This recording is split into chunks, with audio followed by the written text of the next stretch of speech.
I got one question for you both and anybody listening. Something to ponder. We all disagree Bobby Heenan's number one. Take your love, your fandom away, and think about this question. Is Paul Heyman over him now?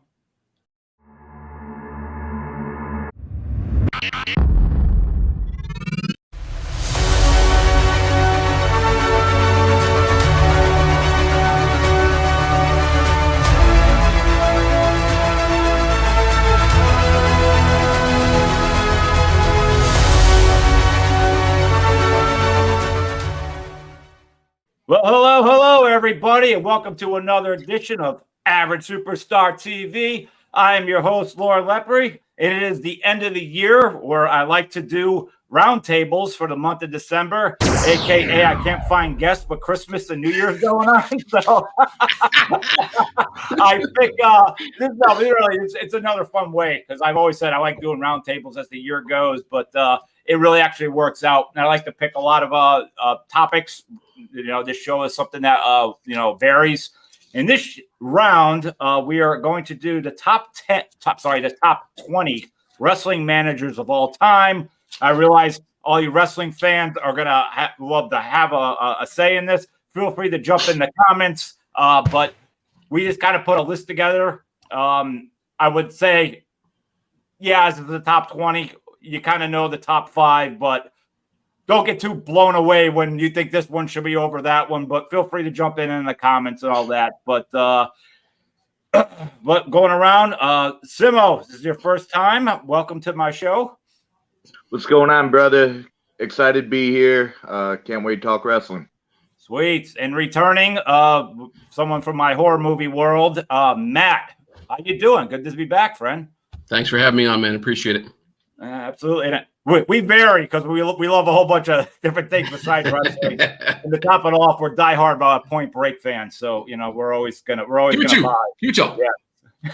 Give me two. Yeah. So all right, powering down the phone so no one bothers us during this amazing show. But we're gonna jump in here and we're gonna have a little bit of fun with it. Like I said, any wrestling fans, feel free to jump in the comments, praise, swing at us, whatever. We'll be fine. But, all right. So coming in at number 20. Oh, I'm sorry. By the way, how this lineup kind of came together is obviously popularity, success, certainly mic skills, and just overall presence of what they are to the industry. So this is an awesome lineup from every era of wrestling. So I'm going to come in with number 20. That would be Harley Race, who managed Big Van Vader, I would like to say, more than Vader himself. So everybody knows Harley Race, and in addition to being one of the best champions, a.k.a. also one of the most toughest men to ever walk the earth. If you guys don't know how tough Harley Race was in real life, just put that question on YouTube, Harley Race stories. I mean, this guy put fear even in Andre the Giant, and that doesn't even make sense when you match them up. Why? But Harley was a man's man, loved being the champion. But when his career ended after his last run in WWF, being the king of wrestling, he switched over to managing, and he managed Vader. And I'll tell you, anybody who knows 1989 to about 93, these two were amazing together. I mean, Vader himself's another tough guy, but I mean, you put these two together, they worked really well off each other. Harley was still a guy who could take a bump. He could still give it, but he could speak really good for Vader. And Vader, not like he couldn't yell and do his own interviews, but I thought they fed off each other really well. And I truly believe, before I hand this one over to Matt, because I can tell he's already into this one, when Harley and Vader did their split, I think Harley just didn't work for WCW anymore. I felt Vader started dwindling a little bit there in my eyes. I think he kind of missed that. But Matt, your thoughts on this pick? This was like you said, this was it was lost steam, when the two started to drift apart. Harley himself, toughest son of a bitch out there, just one of the meanest guys in wrestling, an amazing worker. And Vader, I mean, my God, he was just for a guy that size to pull off half the shit that he pulled off, for the two of them to work together, when Vader couldn't speak, Harley spoke for him, and it worked well. And it worked for a number of years. But when it seemed like when the two of them kind of went their distance, that's when you lost a lot. But Harley, in that time, to work with that in that aspect, he was incredible. It was amazing. It worked really well. Yeah, very good. And I would definitely totally back you up on that. I also like to say we're going to do a misused wrestler. And I can't say that Big Van Vader wasn't successful, because it certainly was. But his WWF era was one of the worst wasted talents ever. What they could have did with this guy if you hear Shawn Michaels had something to do with that. But I mean, this guy, I know we're getting away from the match, but I'd say Big Van Vader and Bam Bam Bigelow are by far the two best agile big men ever. Undeniably. Yep. Take the floor, friend. All right. I actually, when I sent you my my names, you saw names underneath that, because I was kind of piecing them all together. Yep. And Harley Race would have been in that third tier only because it was 4 years. Yeah, he didn't have a long run. He also managed the Awesome Kongs. In those 4 years, him and Vader made magic, though. Mm-hmm. They just connected like nobody's business. The chemistry they had, well deserved to be on the list, and I'm kind of ashamed of myself for not putting them on a little bit higher. But like I said, what held it back was it was only a couple of years. You called it. That's why he's down here, because when you say Harley Race, you're going to think of the champion and the tough guy before the management. But I think he did such an impact with Vader, and this is when Ric Flair and Kurt Hennig were up in the WWF. They didn't have anybody. Vader ran the show. And he was an unbeatable monster at that time. I mean, he carried every pay-per-view. Absolutely. Yep. All right, moving on to number 19, someone we all know so well, Paul Bearer. Listen, guys, everybody knows right now, there's no way this guy cannot be on this list. You could say maybe he could be a little bit higher, but at the same time, I think he's at his perfect spot, because he only really is known for managing. Well, I mean, managed a lot in other companies, but you know where his success lies. And that first 10 years of the Undertaker's run, you had to have him. He was so important. So, I mean, it went on forever. And while we're at it, I mean, I could say, we're going off key a little bit here, you could say Ric Flair and Hogan were the two biggest names ever in wrestling. Hogan left a lot and tried things. Flair was there the entire time, but he had his ups and downs. You could say that Paul Bearer managed the most consistent, never ever had a down part of his life with The Undertaker. The Undertaker never was. I didn't care for the biker gimmick, but the crowd didn't care. I mean, they loved him, but that was just me. But The Undertaker to me was the most consistent.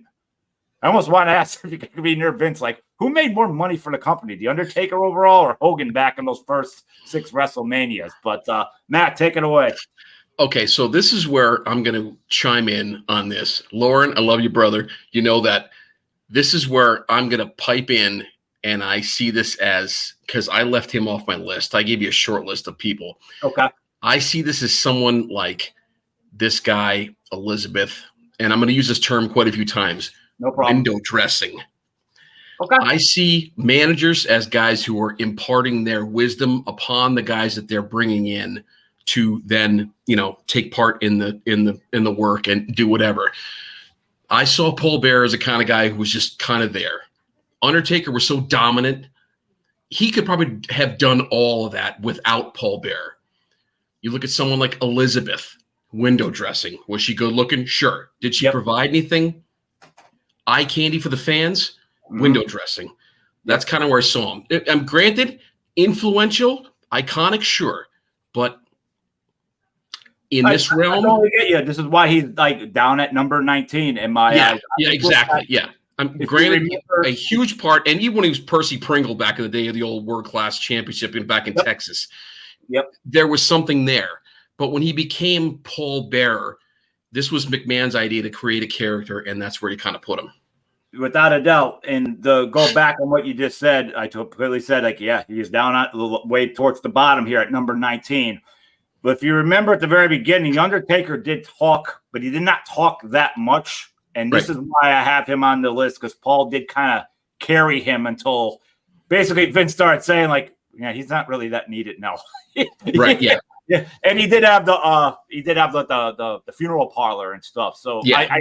I missed those shows, like the Piper's Pit.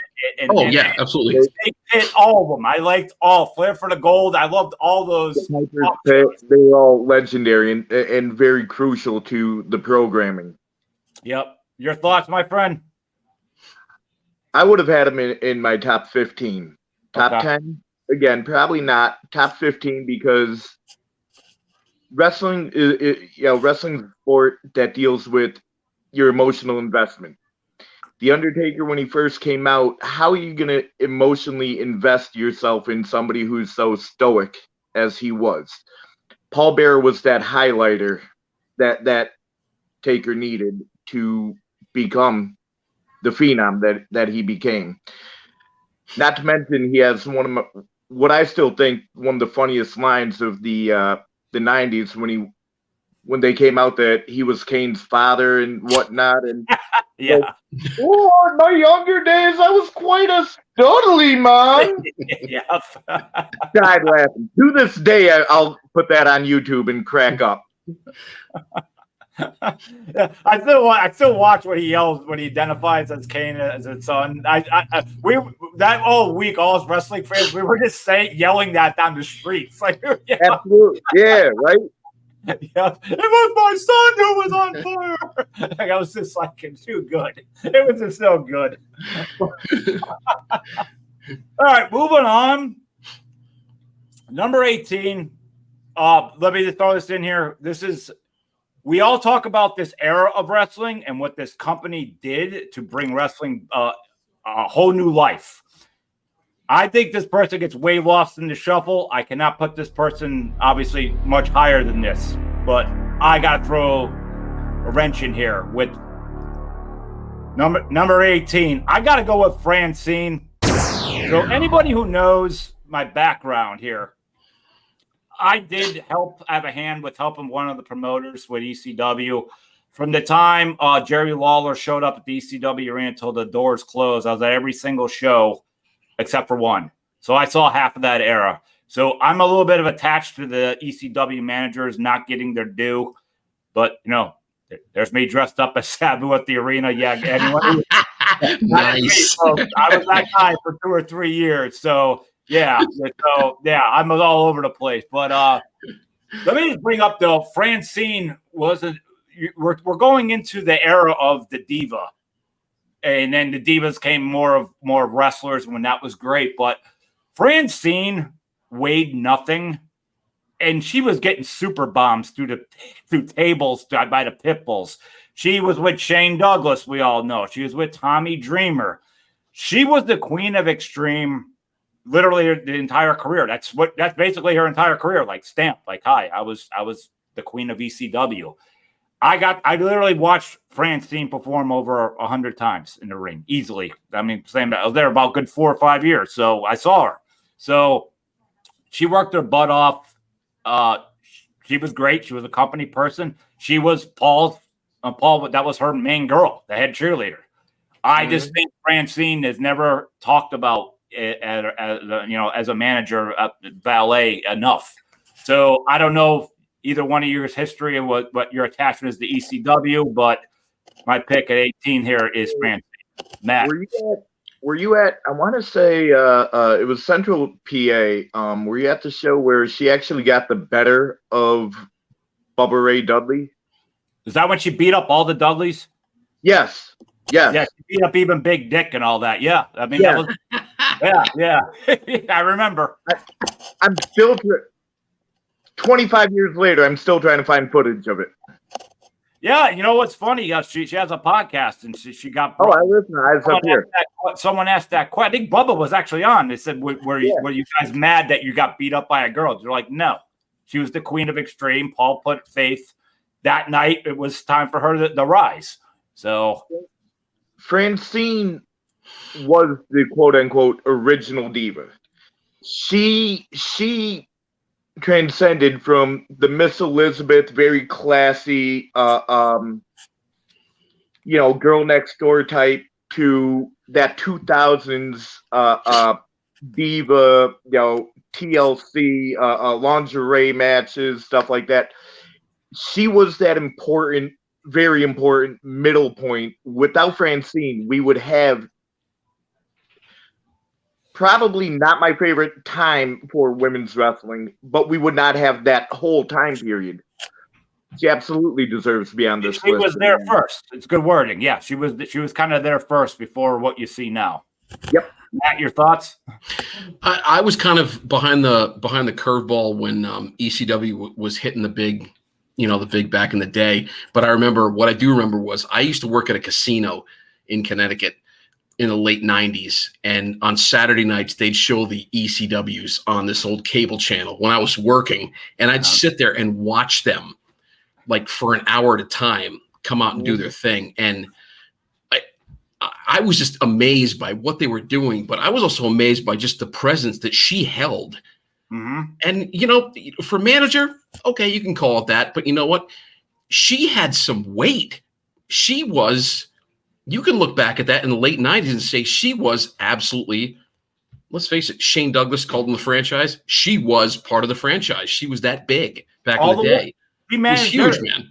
And then even into the end with Just Incredible. Like she absolutely managed every champion. She was like, the best manager of the company in a short, strong 8-year run there. So sweet. Awesome. In any art, they talk about that it factor. Yep. Nobody could explain it. It's just your eyes have to focus here. Your ears have to, peek up a little bit when certain people speak, certain people are around. She did nothing to take away from the match as far as you have to watch her. I mean, obviously her looks were there, but her mannerisms, her body language, her timing for where she was at all times. She was that perfect highlight. She had that it factor that very few people. Yeah. All right. I don't know. We lose him. You're back. All right. Cool. I don't know what happened there. No big deal. You hear there he is. We got you. Right. You hear me? Yep.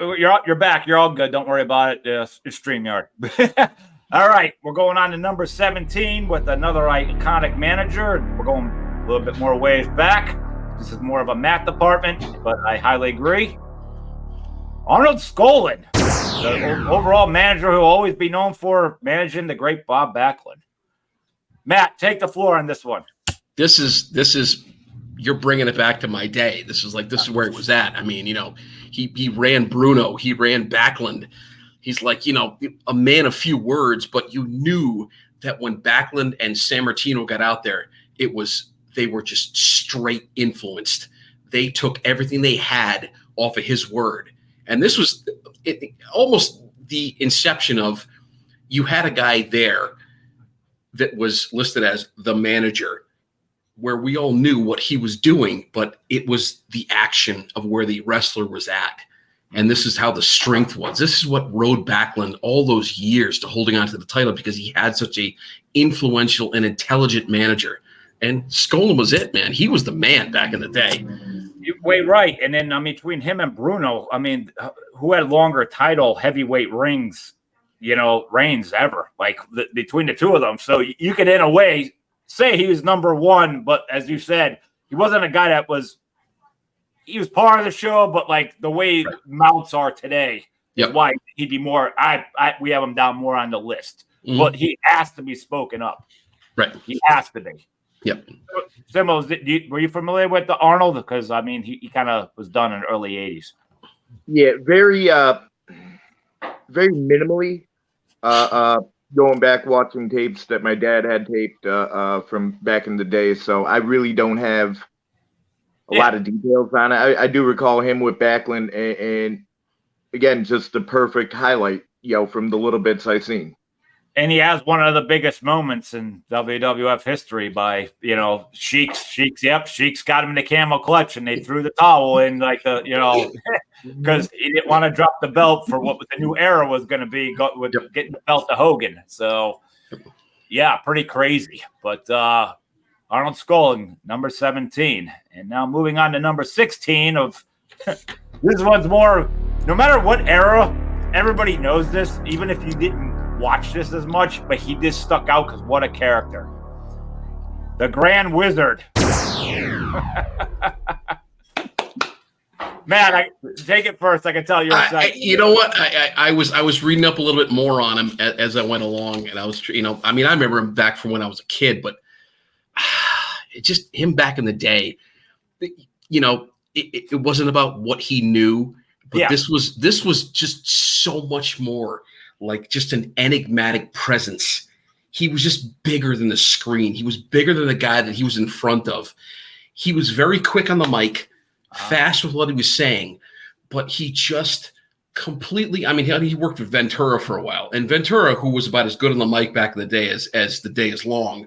Yep. But the Wizard he overshadowed everybody. That's just how he was. And everybody was like, oh, well, he's a good manager. Was he a manager? Sure. Okay. Provide a little bit of guidance, assurance, insistence. Fine. But he was that guy with the fucking turban on, like the little gold jeweled turban, and looking like a Second Street pimp daddy out there. He commanded the screen, and it worked, man. It was great stuff back in the day. He is the perfect word of calling this. He was a character. He was the perfect manager character, because there was a lot of serious managers like, I'll do anything to win and money, and if you don't win, you're fired. This is a business. He was just, I'm out there. I got a turban on my head. He says the most outrageous things, and he was funny too. He was kind of like, I'm also trying to entertain you, before that was really like what it is now. He was, and I remember us as kids at recess, we used to wrestle, which in reality was nothing but DDTs, because we're all 8 years old and no one has power. But we would always wrap our towels around our shirts around our head, and that's how we became the Grand Wizard. So it's pretty good. Simo, you have much on this one?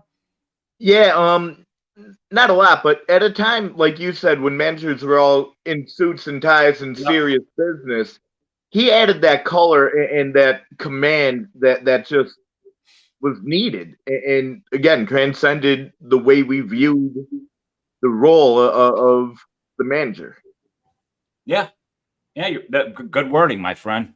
But yes, the Grand Wizard coming at number 16. Coming at number 15, WCW manager overall, I would say, this is how I remember, Teddy Long, the manager of Doom.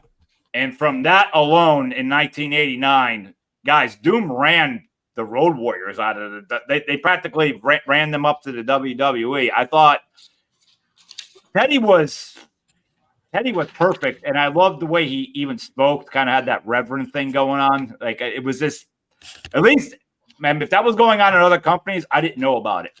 But I liked the way he spoke. He was completely different. And, he managed some other people in WCW before eventually jumping up to WWE. But that's the Teddy Long I'll always remember was his WCW run. I realized he Rodney Mack and a bunch of other ones up in the WWE. But, by the early 2000s, I was kind of fading away from the WWE. But, Matt, your thoughts on Teddy Long? You know what? You got me on this one, my friend. This one totally escaped my list. And when you brought his name up, I kind of was like, whoa, Mike, I completely forgot. Yep. Because, no disrespect to the work that he had done back in his day, but I think that the work that McMahon had him doing in his later years kind of overshadowed him, unfortunately, because they made him more of like a just idiot character, with this, what's up, player? Acting like a little weird pimp daddy on the side of the street. And that kind of, like I said, he lost a lot because of that. But still, you know what? Yes, like I said, you got me on that one, man. That was a good pull. That was really good. You nailed me on that one. I told you we had about a good 70% of the same list, but like I really stretched, and I think it's again what you said about Vince though. Like Vince likes to take you and rewrite your history the same way he tried to rewrite ECW, and it didn't really exactly work. So I see why you don't remember much of Teddy Long, but before ECW, you only had the NWA into WCW to rival Vince because I was sick of cartoon characters. Like, you know, I'm a Horseman fan to the end, you know. So, but Simo, do you have much on Teddy Long? Yeah, I think his WWE time, we're gonna have an 8-man tag match every other match. Well, kind of overshadowed me thinking of him as a manager. I get you. No, that was anything to pull ratings at the time, so I totally get you. So again, so a lot of wrestling fans below. If anybody who knows what I'm talking about WCW, feel free to jump in the comments. But yes, Teddy Long coming in at number 15, and coming in at number 14 needs no introduction because his name is frozen in time with this particular group. Paul Ellering. You want to talk about really a manager that was only made to fit this? This is it. Like he's like a Paul Bearer. Like you just belong with this guy, one guy. He fit perfect because no one, I don't really think anybody on this list, by the time we get done, of what we at least from what we heard so far, would have fit the Road Warriors. Paul fit the Road Warriors perfect, and it wasn't like the Road Warriors couldn't talk.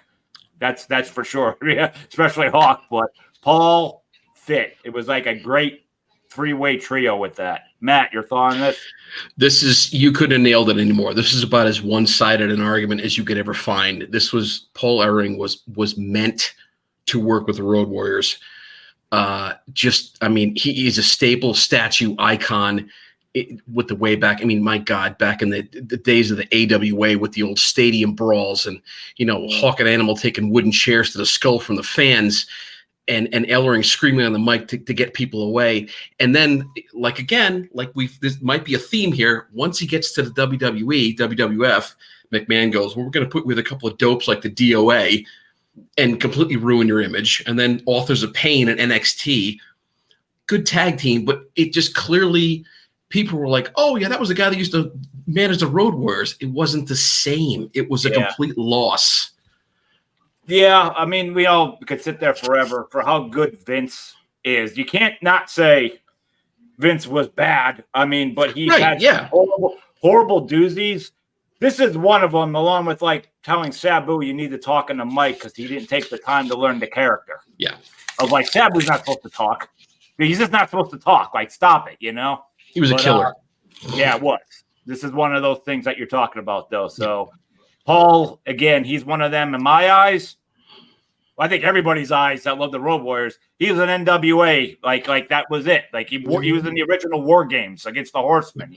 Like he was the manager fighting J.J. Dillon on that side. So, Simo, your thoughts on this one? Absolutely deserved it. And see, him with the DOA was trash. No other way to describe it. Road Warriors was that perfect fit.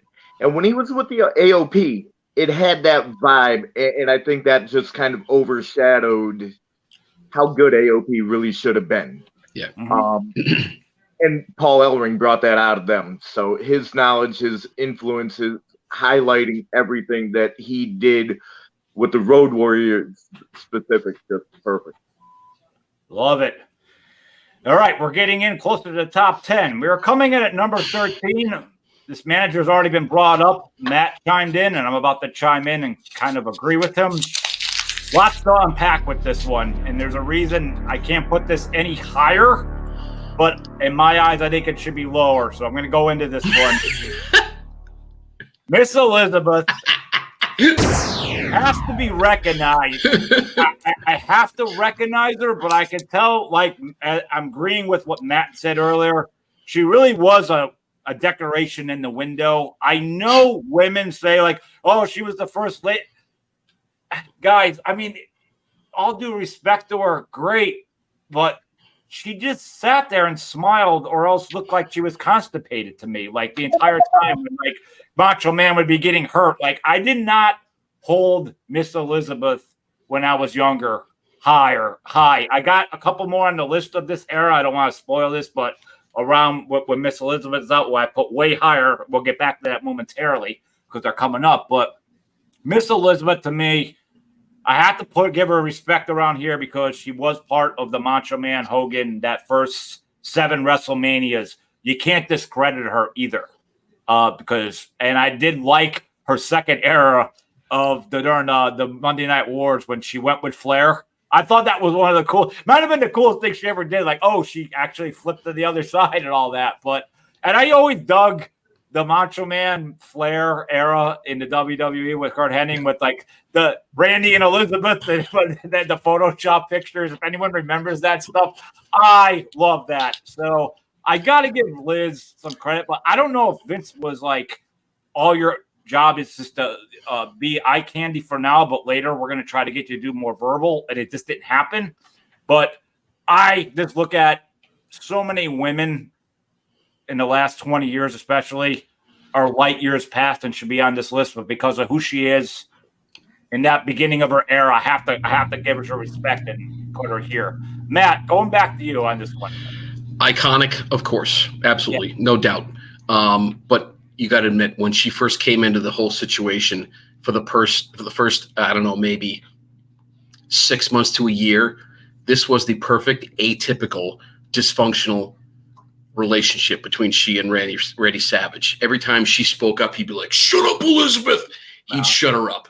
And she literally would be the one at the side of the ring when something went wrong. She'd be cringing. And if you've watched some of those old matches, everybody was kind of doing one of these, looking to see where she was at. They didn't give a shit, unfortunately, about what Randy was doing with the immense talent that he had.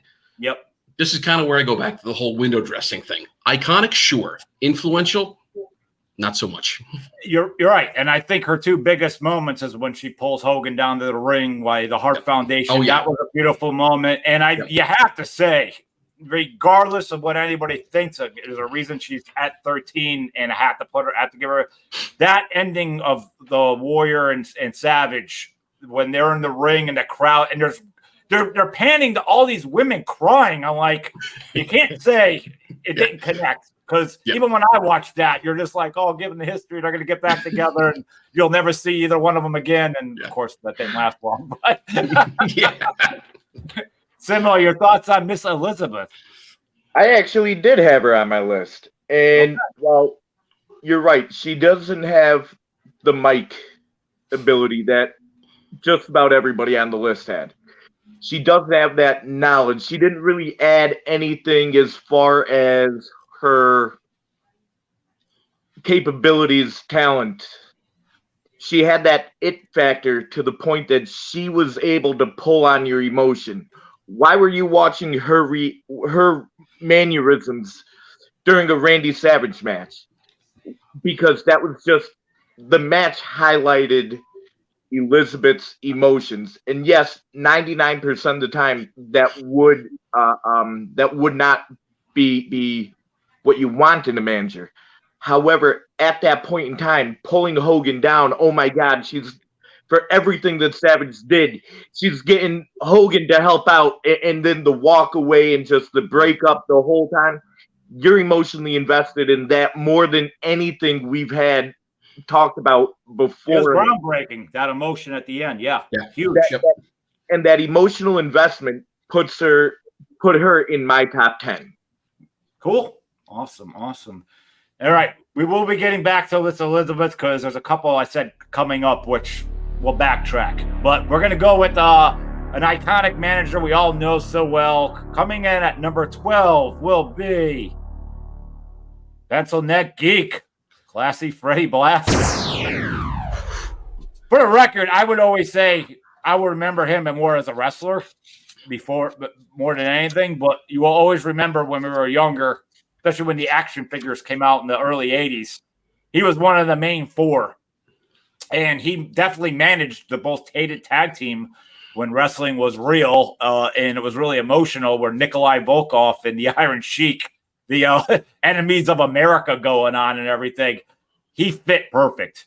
And Classy Freddie Blassie managed Thunderlips, the Hulk Hogan before he became the Real American. So there was always a lot. He was the go-to manager to get you over, and he could talk like he was. He had the threads and all that. He was Classy Freddie Blassie for a reason. Matt.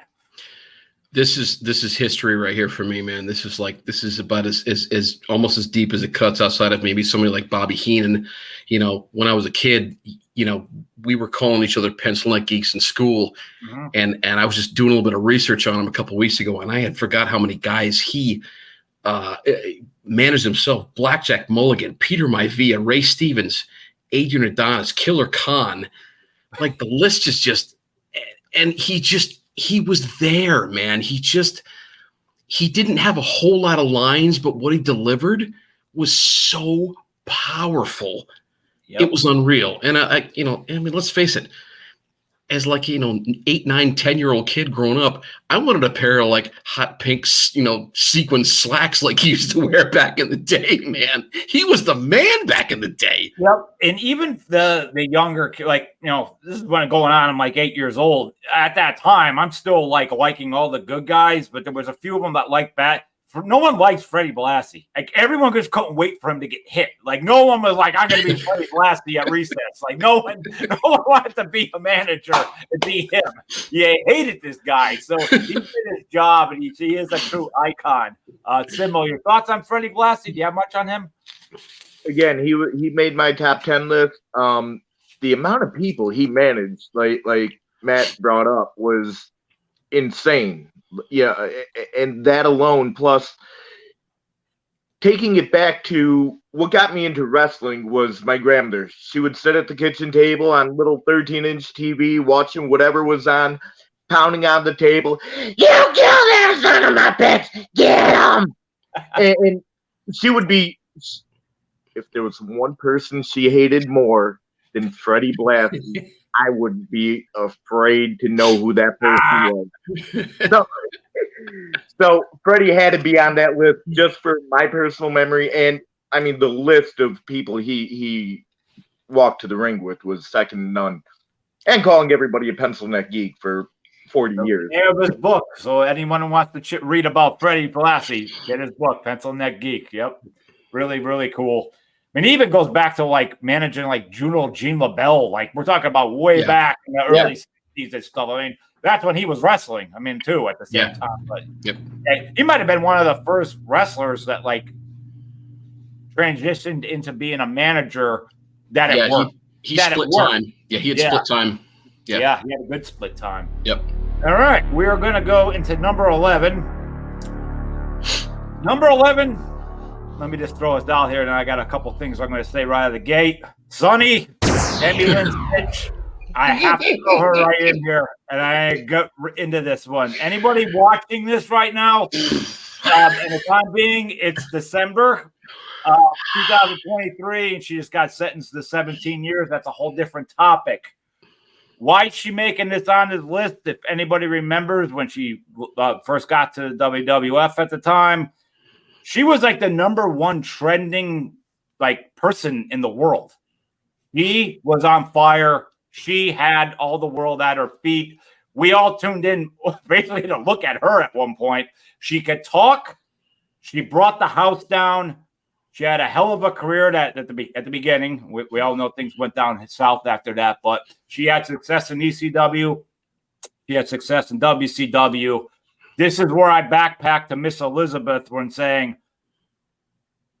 window dressing versus someone who actually can talk and make an impact. Sonny was the new era of women, of you're not just sitting there and smiling in a nice dress. You're going to get involved. Yeah. Yeah. So, Matt, go for it first. Well, aside from, current events and shortly before that current event. So she had a rather successful run on doing other adventures, but, she was talented. I mean, she was able to hold the mic, and let's face it, if you look back and you took her out of the equation of a group like the Body Donnas, back in the late 90s. Do you think that anybody would have given two shits about the Body Donnas if she was not there doing what she was doing? But she also managed to successfully, move over from ECW to, WWF and hold her spot for a while until things, kind of. Then they had her, hold on to the Legion of Doom for a short time. A whole other show on what she turned into, but I am trying to hold up what she did as a manager. At least at this particular point. And for me, being a guy that was there for that ECW run, she was actually, before Rick Rude, allowed to be in ECW and WWF at the same time because they were, brother sister thing. So. Like Rick Rude, it was like one of those weird things. It's like they could bounce between both confederations, but which is a really cool thing in the late 90s. So I was always kind of rooting for her to get back, but the current events are exactly that. But I cannot. I'm one of the people you can't dismiss what they did, and she really was the first before Sable, before Tori Wilson, and the rest of the diva list. She was like the one and only. Like this is the woman in the 90s. And I mean, she was you got to give her the respect as far as that part. Simo, your thoughts on Tammy Lynn? Well, I'm going to separate Tammy and Sonny. Okay. Got nothing nice to say about somebody who has done the atrocities that Tammy has done, and hopefully she gets herself clean. You know what I mean? Yes. Hopefully her time fixed that. Sonny, on the other hand, everything that I said about Francine, just enhance it because she had every aspect of the game down. No Miss Elizabeth, we have no Francine. No Francine, we have no Sonny. I disagree with that. And that was something that was toying in my head. I disagreed with that when you brought up the Body Donnas. How many wrestlers, how many talents were able to do WWE and ECW or WWE and any other promotion? Mm-hmm. Yeah. I believe it's only Rick Rude and Sonny. I think it basically is that maybe Al Snow was bouncing back and forth for a little bit towards the end. But you're right. And, there's no matter what, anybody who came from that era, she's part of history. It straight up. So, moving on to number 10, I got a lot to say about her wrestling career. Is another one that I believe is even better than Sonny. Coming in at the top 10, and anybody can jump in the comments because I will defend this person forever. I got to go with woman. People mostly know her as Nancy Benoit, but let me just freeze there. She, between 1985 up till about 91, guys, she was with Ric Flair and the Horsemen. She managed the Horsemen. She managed Doom. She was the it girl of WCW, and she wasn't. Again, she was sinister. She had amazing look. She was dark. She was probably the first dark manager, like sexy dark, where you do this girl's capable of freaking, sneak in your room at night and stab you with a pitchfork. Like she had that type of presence. I always put her. She was, and again, this is before Sonny. So to me, she's the real next generation of what came from Miss Elizabeth. As a matter of fact, she was around when Miss Elizabeth was going on, but the NWA wasn't that big. So anybody who was watching both, you could clearly see, again, going back to Miss Elizabeth, what Miss Elizabeth was, storefront property versus woman who would get involved. And, she had a long history through Kevin Sullivan. I mean, even before NWA, she was involved with wrestling. So I really think it's an honorable credit to start her off at the top 10. Nancy, rest in peace. Matt, your thoughts on woman? This was, I think, one of the more iconic identity relations as far as when you went as far as managerial aspect. She was, like Lauren said, she was sinister. She was an entire entity. You know what I mean? She didn't have to say anything. She didn't have to. Yep. But when she came out with who she brought out, everybody was just kind of like, oh shit, she held that weight. and it worked. She was a character, but you all knew that when she came out, who she brought out with her meant business. This is a big number right here. I like this one a lot. Yes, it is. I think she's well deserved, and I'll also give her, before I pass the puck over. She had a great run the middle of the ECW, or the beginning of the real ECW era, as managing the Sandman. Yep. I mean, them two are perfect together because they were just messed up, you know. But Zumo, your thoughts on Woman? She should have made my top 10 list. She should have made my list. I knew both of you missed it, by the way. It's like She wasn't. She was in my third tier list because I'm an idiot sometimes. We're all idiots, man. It happens. What she brought to the table, like you said, with the she didn't have to talk. She had that look to her eye. She had that demeanor, that posture. She you believed it. Then Demise. Yeah. Look at Demise. You believed her. You're like, oh, It was controlling the camera without speaking. That's all it was.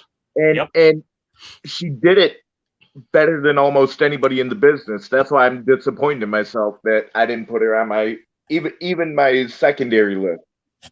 Well, I'm glad the three of us are like unanimous of how important she is, because I believe, as far as a manager, well, you know, I don't want to get into her ending. We all know that. Why even get into it? But like her entire wrestling career as a manager, I just think she deserves to be at number 10. I just think, you know, I think wrestling fans need to recognize that. All right, going to number 9. This is a curveball, and he just totally deserves to be in this spot. And I will gladly get into it in a second. Coming at number 9. Guys, the manager of champions, Phil Alfonso. Guys, it's all me a little bit biased here because I was there. Fonzie, especially when he was with Taz, no one liked him. He knew how to get a crowd into a frenzy, man. This dude drew heat of heat. He had the most annoying voice. He had that natural raspy voice. He was actually a guest of the show. If anybody wants to backtrack, I've had Fonzie on before. It was a fun show. But between him being with Taz, the television champion, you know, crushing everything, the rise of the Orange and Black Attack, and then right into Sabu and Van Dam until the very end, I'm talking about being relevant, be able to talk, and managing champions. He managed champions for 8 straight years. Phil Alfonso deserves to be in this top 10 at number 9. Again, I'm a little biased because I was there. But, Matt, your thoughts on Fonzie? What more can you hope to accomplish when you are a heel manager than trying to get the fans to want to punch you in the face? Mm-hmm. And for the first 6 months I saw this guy, I wanted to do nothing more. But you know what? I'm sure he's a great guy, but he just that's no more than an actor who's on the screen trying to win an Oscar for playing a shitbag. Alfonso just knew how to do it. Yep. He knew how to play that grating little weasel that just wanted you to just and he was good at it, and he pulled it off. Yeah, this great call on this one. Thank you. And if anybody else, feel free to jump in the comments on this one. But Fonzie, I believe, is just heavily overlooked. I think a lot of people still remember him being a manager, and he certainly did manage some of the. That certainly refereed some of the best matches ever. But his time in ECW, he was there basically from the time he got in. He was there the entire time to the end. I was there when him and Beulah had that fight, and it's one of the 2 times that I saw so much blood that it made me queasy. It was Fonzie just pouring because we literally – I don't think the camera did it justice, but we was doing this and blood is shooting out. For Mr. Horror Movie fan, I was kind of getting like, ECW. And I look at him, it's turn 2. I'm like, yeah, we're not that hardcore. We're actually getting sick on this one. It was crazy, dude. I never saw a human like the spuge like that. It was gross. Simo, your thoughts on Fonzie? My favorite wrestler of all time was Taz. Taz would never amount to what he ended up becoming without three people. RVD, obviously Sabu, and Sabu against Taz would be nothing without Bill Alfonso. Yep. Yeah. That's all I really need to say. He's Yep. You're right. Especially them awesome Taz interviews. Fonzie. Simo, you nailed it. You nailed it. You nailed it, dude. Like just you hit it dead on. Good. We'll roll on from Fonzie. All right. Coming at number 8 was a guy with a real long history. I think everywhere except for like the early WWF. Matt, I know you're into this one. I had to put this guy high. This was actually a manager that kind of scared me when I was a child. Gary Hart. Oh yeah. Rest in peace. Guys, when you say that the NWA, basically a lot of times when like Ric Flair and the Horsemen were good guys, Gary Hart led the fight against them. And he had everyone you hated. Buzz Sawyer, the Great Muta, fantastic. But Gary Hart just had the eyes, kind of almost the opposite of Woman. Like imagine if them two were together. Like they just had eyes where I thought he was staring like he was really going to come in my house and harm me. Gary Hart was freaking awesome. And he was just a guy, I don't know why Vince didn't scoop him up. I don't know if it was politics or it just didn't work out. But Gary Hart, if anybody watches the later years of the 80s of NWA and the WCW, guys, Gary Hart was was amazing. Matt. You nailed it, man. The J-Tex Corporation, they were called. Terry Funk, Dick Slater, Buzz Sawyer, Muta. This guy looked like a used car salesman, but he scared the shit out of everyone. He was it was the eyes alone. Yep. But he also, when he got the mic on him, he was so convincing with like almost a like hypnotic look on the screen. That he was going to have his guy kill the other wrestler, and you believed it. Actually, this guy single-handedly spurred the feud between the Von Erichs and the Freebirds back in the day. Yep. Back in the old world class, Texas wrestling. He was the guy that started the whole feud. He just, I had this guy a little bit higher on my list, but still, man, nice pull. This was good. Gary Hart was the man back in the day.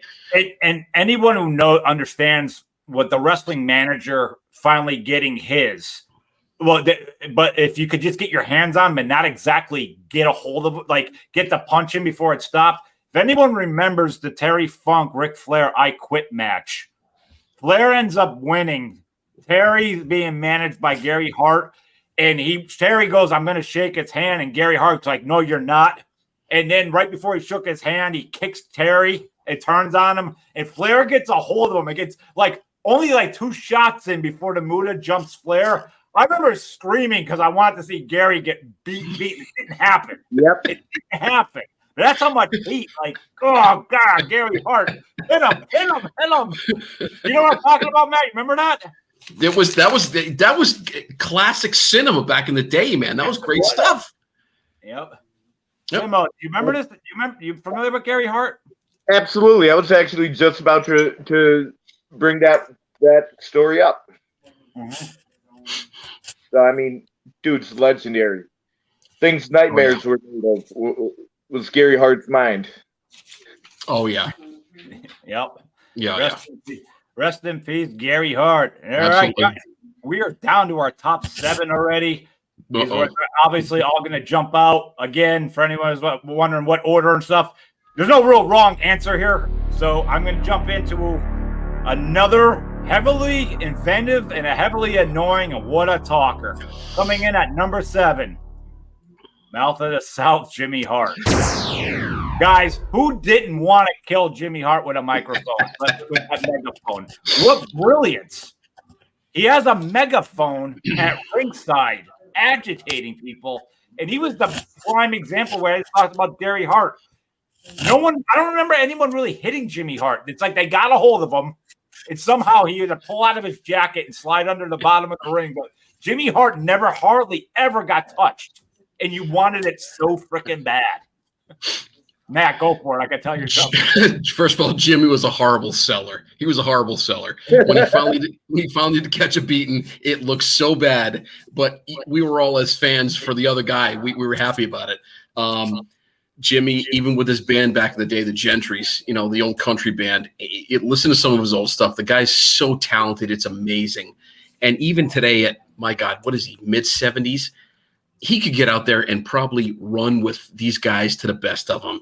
But he was the perfect little scumbag weasel that was out there with the megaphone. And he was nobody cared about the fact is, well, what is he teaching these guys? What are they learning from him? He aligned himself with the bad guy. And he was just a little anal weaselly little brother that was over someone's shoulder talking shit while they were taking the beating. And he's a legend. Legendary. What more can you say? He's so legendary. If you really think about it, you had a guy you wanted to punch. And the longest at that time, I think it was Intercontinental title reign. He managed Honky Tonk Man. Yep. No one liked either one of them. So that was his money. They keep letting him win. Keep letting him win. No one touches Jimmy Hart. No one touches Jimmy Hart. It was beautiful. And who didn't love, and they were like my favorite tag team of all time back when I cared about the good guys, but who didn't love the British Bulldogs? So the day they lost the belt, oh my God, Jimmy Hart jumping up and down. You're like, no. Crazy. Yeah, Jimmy Hart got your blood boiling. And you got to even say that was his prime, but you got to also give him credit when he first topped the WCW with Hogan. Like everybody knows that connection, but he manages Hogan during his, last of his, wearing the yellow for the NWO. So Jimmy, I don't really hear any bad stories of Jimmy. He seems to be this well-respected, nice guy. I never hear anybody talking they hated Jimmy Hart in shoot interviews. So that says a lot. Simo, thoughts on Jimmy? And I had him very high on my list for a reason. His voice, that megaphone, him talking, his mannerisms.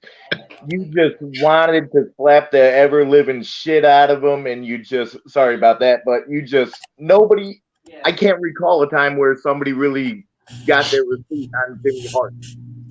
I recall him getting punched or slapped a couple times, but he always weaseled his way out. Vince seemed to know how to use him with the guys that you didn't like the even as heel. Like there's heels you liked, but you put him with the Mountie. But you were just like, no one liked the Mountie. Even Vince knew how to you want to make sure this guy's hated, put Jimmy Hart with them, and no one's gonna like him. But Jimmy Hart, number 7. Coming at number 6 is a big curveball, and this person so deserves to be there. I'm going to put a big stamp on, not just as a manager, but straight around the clock, as I hold this person huge. Guys, coming at number 6. Yeah, sensational Sherry Martel around the clock. Guys, why do people not hold this girl extremely high for what she has done for the business? Wrestler, the WWF champion, one of the best managers I've ever seen, took bumps from the best of the best. Sherry would do bumps that no one would even do today. She had that voice. She screamed. She's part of the Hogan Savage history there. She was there with Shawn Michaels to help get him to elevated. I mean, I always remember the sensational Sherry with Shawn Michaels versus Rick the Model Martel. She was having an affair with both, and she didn't want to see him get hit in the face. She was part of early ECW to get that off the ground. Obviously, she was with Ric Flair in WCW for a while when unifying the belts. What I'm trying to say is, guys, she can talk, she can wrestle, and when you say success for being a manager, she was always there with the champions in every company, ECW, WWF, WCW. Guys, sensational Sherry around the boards, to me, is one of the biggest people ever walk into the business in my eyes. Matt. Macho King, Macho Queen. That's all I'm going to say. I was in love with this woman for you know what? She did it all. She took an ass kicking. She gave an ass kicking. She was good on the mic. She was outstanding. I mean, not even. I mean, we're on the whole managerial aspect. Okay, fine. She was good. She was good on that. But she was so physical. When you brought a lot of people think managers, you bring a manager out to the ring, they're there to kind of do one of these and instruct her. She would 110% throw herself out there into a match with everything she had, and she completely inserted herself into the story. And she was over the top, but it was fantastic. You know what? I have my top 4 here, right? And she's not in it, unfortunately. But you know what? Nice pull on this one, man. This was good. Thank you. And I also can say, you want to talk about being a leader. We all know, going back again with Miss Elizabeth kind of being more window. Every time her and Liz got together, you could see her guiding. Like she made Liz look like $1,000,000 when she would actually hit her. She knew it was all her to make this look and feel real. She totally took direction on that whole angle. Yeah. Yeah. And she's so pivotal on when the WrestleMania 6 or 7, whatever it was, when 7. The end of that, when she's I'm retired because of you, and starts beating a Macho Man up and she ran back and just flipped herself out of the ring like a dangerous bump to make Elizabeth look like $1,000,000. Yeah. So I hold Sherry so high. She was almost like, whether company she was in, the promoter knew you could bank on her to do anything. Put her in, and it's going to look good no matter what. Yep. Yeah. Similar. Oh, really quick before I pass the fuck here. Going through puberty, looking at Sherry. We all know, guys. Like, you were just like, oh my gosh. Telling you. Can I marry her? Like, no. Telling you. Yeah. Yeah. Similar. You're talking about Sherry Martel. Sherry had more tools in her talent repertoire than anybody in the business. Her wrestling was second to none. As a manager, I mean, her body language, her expressions, like Matt said, the jumping and running around, and the emotion that she pulled out of everything. That's why she was on my list. and she's oh man, you can't say a negative word about her. Gotcha. You're right. Right. Absolutely. So we're all in, like I said, we're in the top 10 here. We're actually going into the top 5. Again, I think between our top 10, this could fluctuate for anybody who's like, this one could have been here. But so we're getting into the top 5, but right here. All right, Jim Cornette. You want to talk about a guy who could freaking talk? You don't get any freaking better than that. To me, when you say Jim Cornette, I'm always going to remember the NWA into the WCW. The Midnight Express, all that. I mean, this dude was just pure gold. I mean, you got to honestly say, you want to talk about like a manager you didn't like? To me, he was the opposite of Jimmy Hart at the other end, because he had the tennis racket. He dressed bad, like Jimmy Hart. He was just perfect, and he had the loaded tennis racket because he's supposed to be like this preppy guy. Jim was perfect. Jim probably could have managed the Horsemen if it wasn't JJ. I mean, you go on and on. And then, obviously, he had his Camp Cornette run at the other end, did the Smoky Mountain. I think Jim, again, this is rated on success, mouth, and heat. I did not hate Jim Cornette watching him. Matt. I have Jim in my top 5, and I was doing a little bit of reading on him the other day, and I didn't realize that he actually took on Sherry, and he managed Sherry Martel back in 1982. I didn't know that. When she first got started up. Yeah, I just found that out the other day. But my history with Jim Cornette is way back in the day when, we had all the shit cable channels. We couldn't watch anything. So we had to watch everything through like the squiggly lines on the cable box. I would try to tune in to watch the old, NWA wrestling back in the day. And you would look to hear Jim Cornette just screaming at the top of his lungs. And you want a promo guy. You want him out there. This was the antithesis of someone you want hyping up a match, getting shit ready.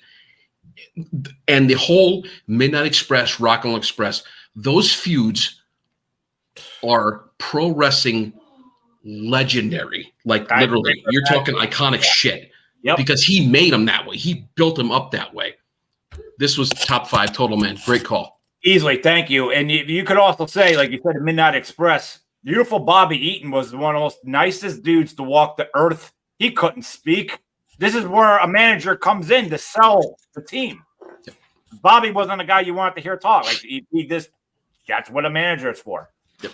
So Jim did right. Zumo, your thoughts on Jim? I actually fought not to have him on my list because of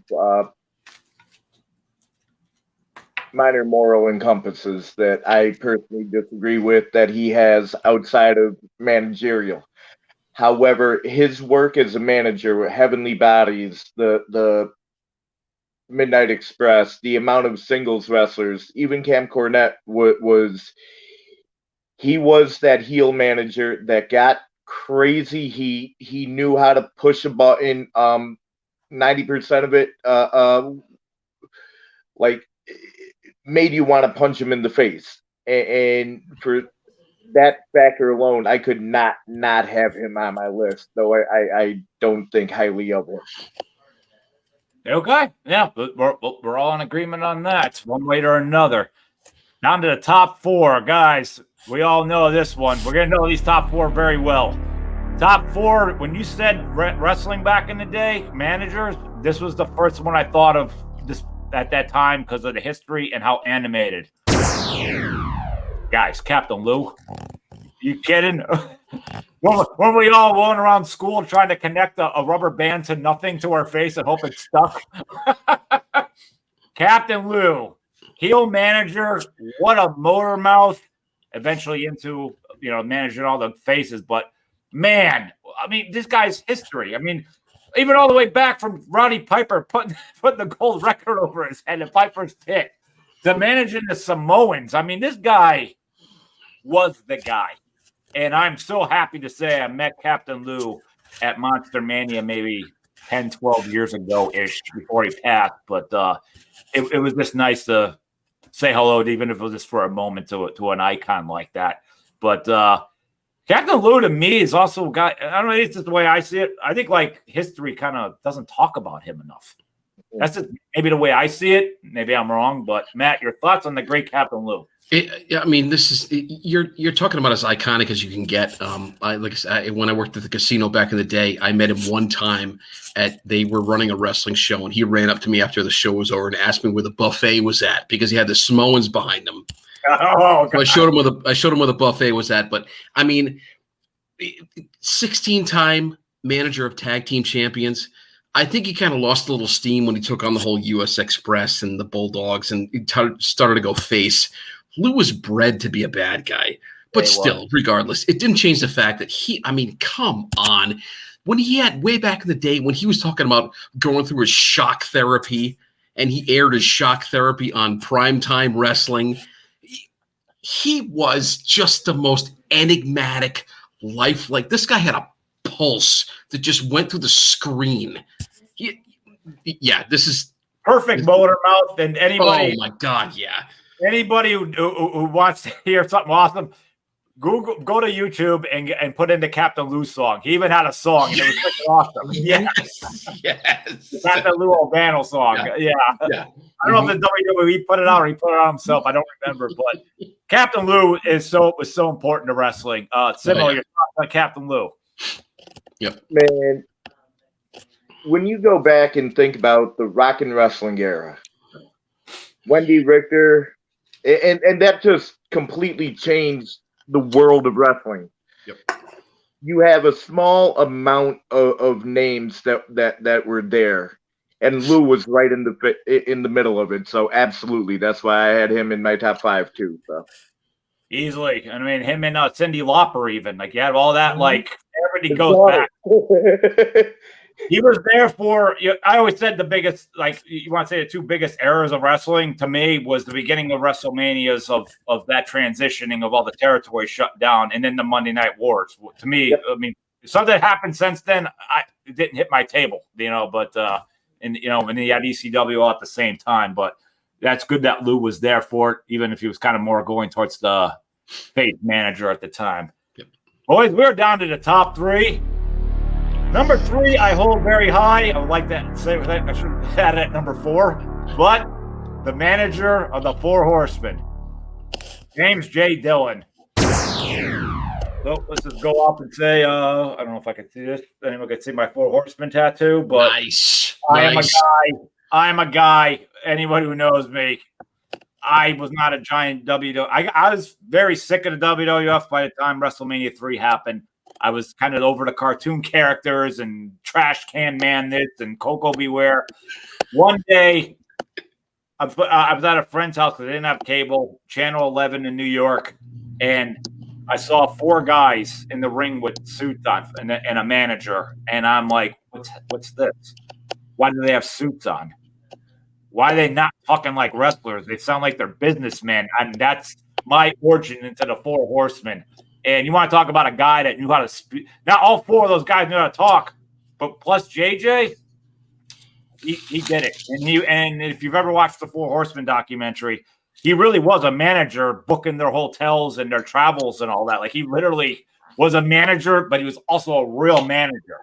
And we all know behind the scenes, he eventually got jobs at WCW and WWF and kind of fluctuated. But you have to give JJ, you have to have him high to say he managed the early Four Horsemen into the early 90s before he left. Like, that was the only other end we had to the WWF, folks. What was that? And it was literally the Horsemen in the Road Warriors and Sting and Luger keeping that alive down at the other end. It was all you had.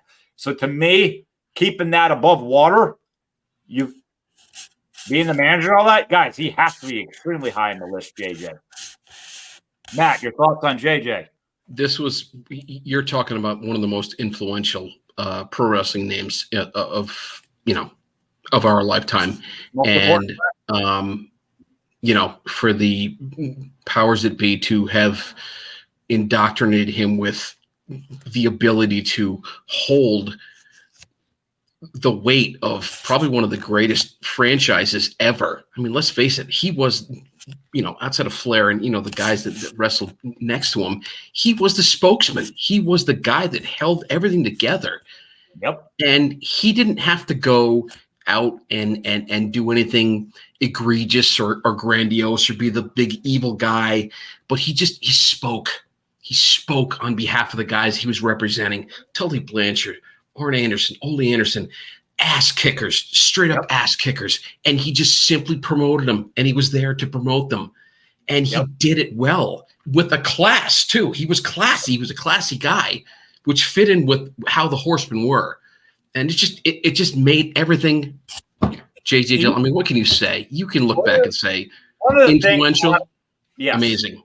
And one of the things that made why I like the Horsemen so unit was it really was, but when one won, they all won, and when one lost, they all lost. They truly were a 4-legged table. Like, they were a unit, and they hated when they didn't have one of the belts. Yep. It mattered so much. And you would hear the way JJ would do his interviews, like when Luger came in and then Luger went. He talk about this is a unit. This is the game plan I came up with, and you're trying to do something else. Like, it's about the team. It's about the team. Or like a lot of you could already tell all the fractions when someone's going to leave. You could practically see it coming a mile away. Where this wasn't like a little the flavor of the week. The Horsemen. It was business. And God, I love that era. But JJ, Simo, your thoughts on JJ? He managed the Horsemen. You look at wrestling at that time, you had 2 legendary names. Hulk Hogan, with the WWE, very over the top, very flamboyant, very bright, very colorful. Ric Flair, business, suit, tie. The managers were on both sides were very present. They were very flamboyant. There's JJ Dillon, straight suit, almost looked like he would be dressed up like Howard Cosell. Yep. Very professional, just the businessman type manager, completely different vibe than every other manager out there. Absolutely. And I will also add, before we close this one out and get to number 2, he was in there for all the War Games nightly when that was a tour in '87. So at his age, getting tossed around by the Road Warriors looking the way they did in 1987, like that's insane, guys. Because like JJ was like not a wrestler anymore. He was an old man getting knocked around nightly. Because War Games was a tour for a month or two. We're jumping in our top 2 here. Coming in at number 2, guys, look at this man. Paul Heyman, Paulie Dangerously. How could you not have this dude right there? Number 1, and one of the most unique stories, if you ask me, because Paul Heyman was a promoter, manager more in the NWA and the WCW. Then he stops and runs his own company, changes the business, then goes to the WWE. And look what he did. CM Punk, Brock Lesnar, and now the whole Roman Reigns bloodline thing. Guys, you want to talk about a guy who consistently had the champions for this long? Guys, how could Paul Lee not be like right there on top of bringing one of the most influential companies? How could you even argue it? Paul Lee, guys. Matt, all you. What more could be more polarizing than to look at the top 2 guys right now? And I'm not going to mention the top 1. We know where it's at. But number 2 is Heyman. Okay, I'll give that. The guy's presence is legendary. The guy's mic skills, he could teach a collegiate class on how people should literally handle the mic when they're in the ring. He's just that good. His business sense is off the chart. I mean, where do you start with this guy? And then he aligns himself with someone like Roman Reigns, Brock Lesnar, CM Punk, guys in the past that have literally transcended the industry. Yep. Dangerous alliance. Where do you go with it? He's just off the charts. And he's still going. Yeah, and he himself, he could literally pick up some shitbag wrestler that's like fighting to make his way up through, I don't know, like the NXT rankings and bring someone into another realm. He's just that good. Yeah. Where's that? He knows how to get anybody over, and he proved it in ECW where people didn't know what to do with a Lance Storm. They didn't. Right. He was this quiet guy. It's like, no, I know how to work. ECW's main thing was to make stars. That's what he wanted. He did. Took people from the ground up. No one would have known the Eliminators, the Dudleys, and all that. He saw something in every wrestler, and you don't get that out of a lot. He knew about someone being misused, like Al Snow. He knew how to take this guy. Like, I know exactly what to do with a guy like this. Yep. I mean, Paul is so important to the business. So much, if anyone remembers War Games 92, the Horsemen were kind of over. He made his own Dangerous Alliance, which was like stunning Steve Austin. And like he had a cool list. Arn Anderson he brought over, and Bobby Eaton. He made it was supposed to be like a new Horseman because the Horsemen were in WWF at the time. So, I mean, that's how much confidence companies have in Paul Heyman. And obviously the cell phone, he doesn't really do that anymore, but that was a cool gimmick of we'll get whacked over the head and you'd see the phone shatter and stuff. It was those big ones back in the day and stuff. So some of your thoughts on Paul Lee? Man, start with the Dangerous Alliance, like you said, when the Horsemen started going over to New York, and you have Stunning Steve, who, what Heyman had Steve Austin do in ECW is legendary. But you have, like you said, that 92 War Games, the cell phone. They were like $2,000 back in the late 80s, those cell phones, and he's smashing them. How do you not want to punch that guy in the face? And everything he has done to today, the guy's had a 40-plus year career in wrestling when realistically 10 years is a long time. With ECW being an 8-9 year gap where he's not managing and still having, like, when he takes a comeback, wow. Yeah. Yeah. And like, who's better on the mic? Who's more compelling? He has every factor checked off with one of them Magnum Sharpies from, that's covering half the page. The guy is still the best next to, well, we didn't mention him yet, so. All right. Well, we might as well get with the elephant everybody knows that's coming. I would like to get back to Paul in a moment after we get to our number one. We're coming in, obviously, at number one. We all knew this was coming. It's number one on everybody's list. The icon, guys, to me, he had the perfect triple career. Bobby the Brain Heenan, wrestler, manager, commentator. And the dude hit a home run with all of it. I would also say Bobby Heenan might have been one of the most funniest men alive. If the world could be what it is now, where like The Rock and John Cena could act on their own once we got through like the Hulk Hogan being Mr. Nanny, like being the same guy in every character, like in those crappy movies back in the day. I think Bobby Heenan could have had his own talk show. I think Bobby Heenan could have sold out arenas and been a comedian because the guy was so good. But we'll get back to his comical stuff in a second. Guys, what a machine gun of a mouth. The whole idea for the longest time that Vince wouldn't let him manage a champion, and he was still the best manager you could possibly.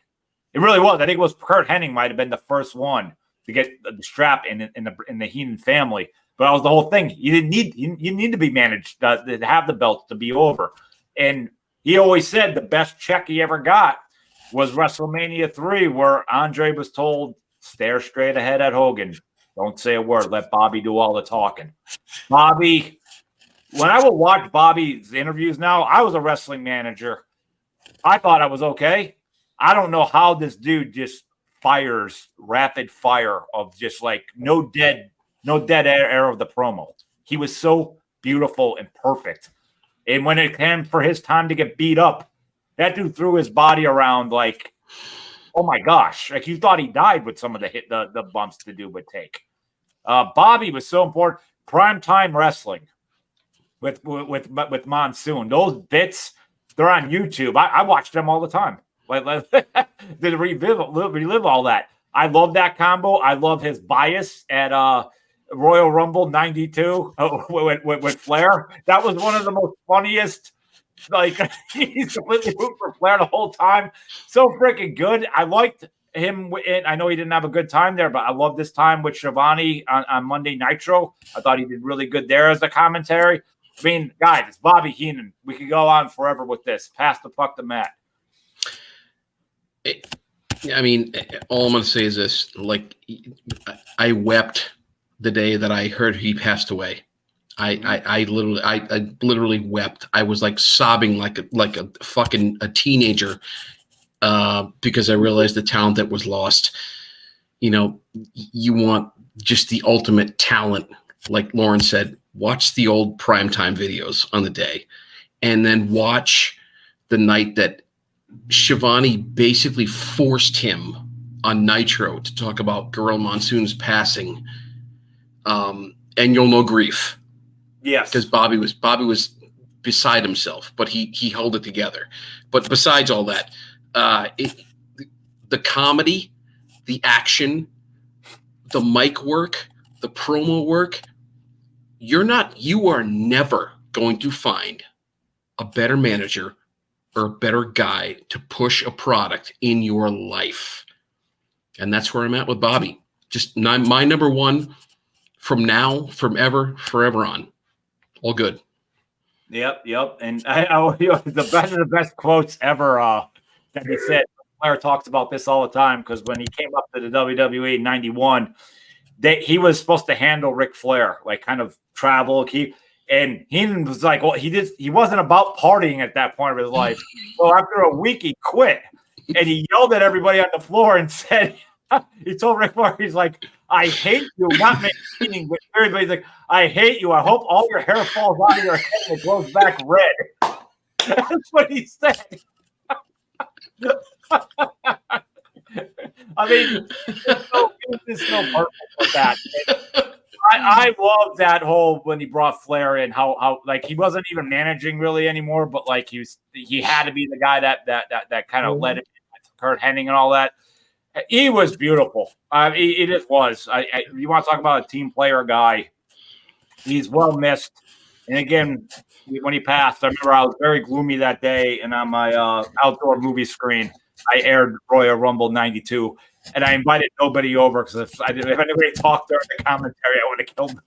I was like anytime I'm on Royal Rumble '92, which I believe is free on YouTube through the WWE site. I think they have it up there. Anybody can check that out. But we could go on an entire show with Bobby Heenan. But Zumo, your turn. Man, there was nothing Heenan didn't do. They call it sports entertainment. By the way, my cell phone's running down on battery, so I'm going to make this as quick as I can. There was nothing Heenan could not do. When he got beat and got thrown in the weasel outfit and he's flailing around, comedic gold. Mean Gene Okerlund introducing him to WCW. This is worse news than my mother-in-law moving into the house. It's all you can't talk Bobby Heenan and not die laughing. It's sports entertainment, and he knew that to a T before WWE ever even coined that phrase. That's it. Everything he would say about the big boss man's mom. Remember that era?